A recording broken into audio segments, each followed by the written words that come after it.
साथीहरु दिउँसोको खाना पाक्न लाग्यो हो मेरो त सुँगुरको मासु र रायोको साग बासमतीको भात के गर्नु जति मोटाए पनि खानै मन लाग्दो रहेछ त्यही भएर पकाउँदै छु खानै पर्यो मन लाग्दो रहेछ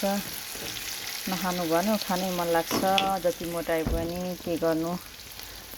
फेरि यसरी सुँगुरको मासु र रायोको साग त प्राय सबैलाई मन पर्छ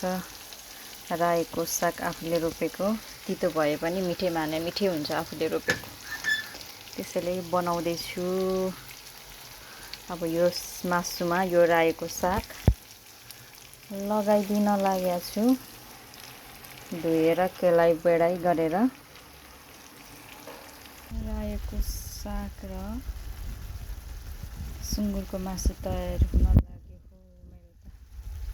ल पाक्न पनि लाग्यो अब 2-3 मिनेटमा त पाकै पनि सक्छ खाना चाहिँ पकाएको छैन अब खाना बसाल्छु